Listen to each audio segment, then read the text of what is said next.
Hello everyone. I'm putting this up here just to show YouTube that I am operating within the guidelines of fair use, which allows to use segments of material I do not own the rights for in order to criticize and express an opinion.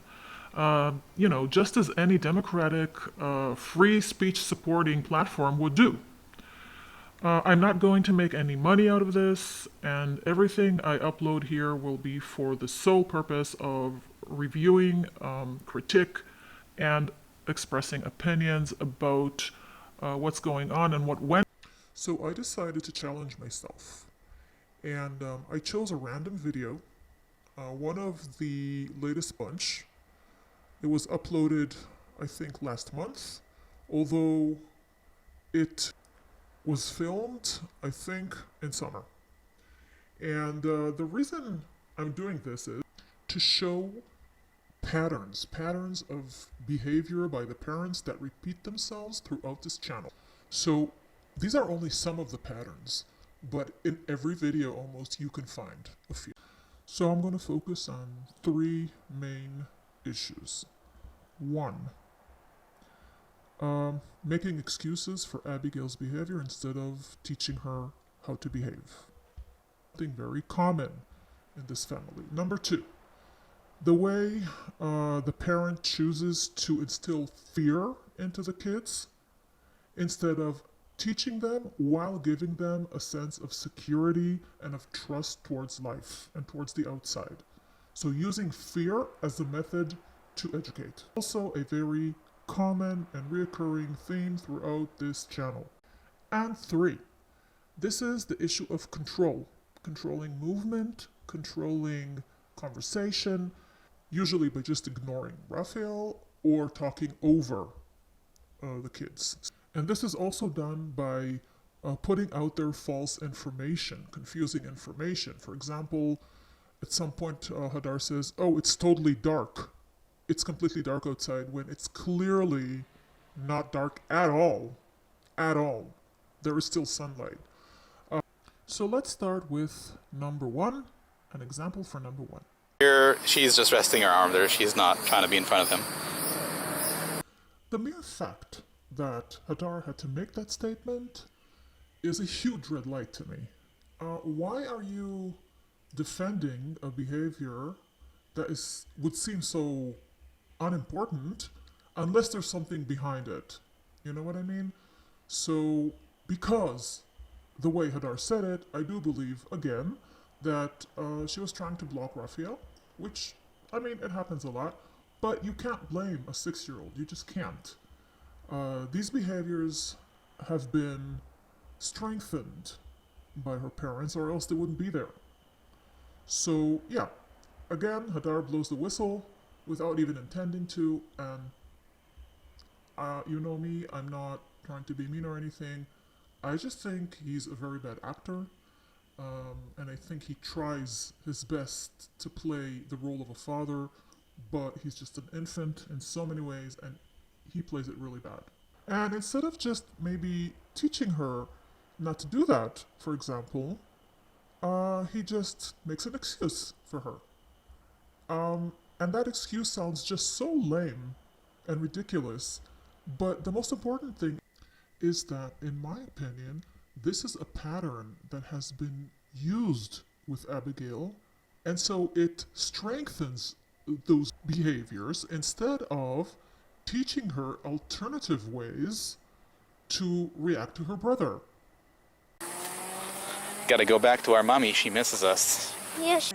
So here we see use of language that is provoking guilt, feeling bad, and also a weird choice of wording this.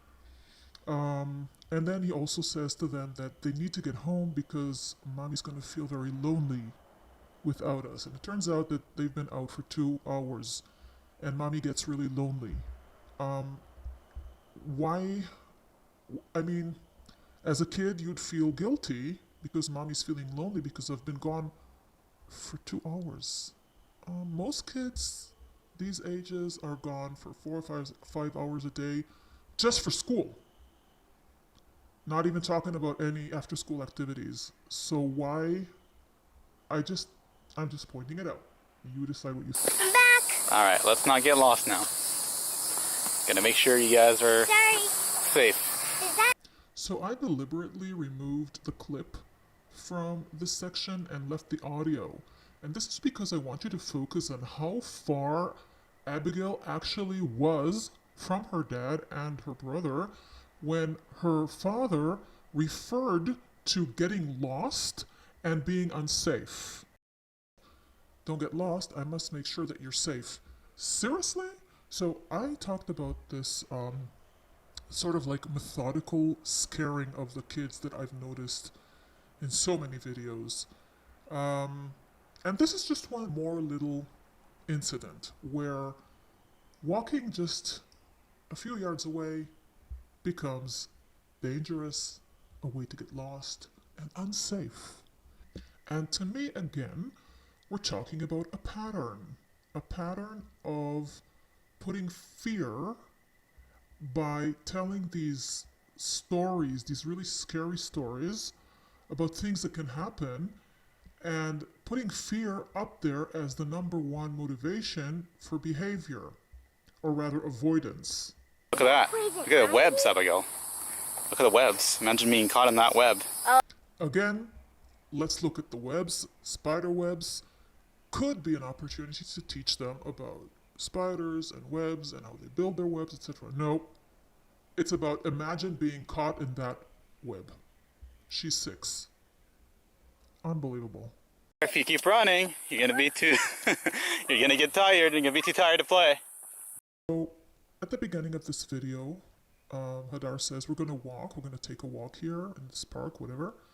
And Raphael says, and maybe we can run. And the father says, no, we can't run, no. And here again, they start running. And then he says, oh, you're going to be too tired to play if you run. What is the problem with having these two kids who are locked at home 90% of their lives, running about in nature? What is so bad about that? What is so horrible? Why this need to control every single move?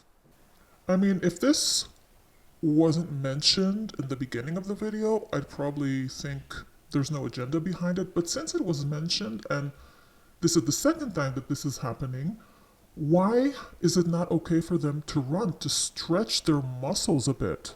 They're children. And let's not forget, they're not allowed to leave the compound. They don't have time to play with their friends during recess at school. They don't have time to go on trips or play with their friends, I don't know, soccer or whatever outside, because they don't have any friends, because they don't have any after school activities. So what is so wrong about them running? Now, this is not a highway, okay? This is just a nice, quiet path where I think they could run freely. And again, this excessive controlling.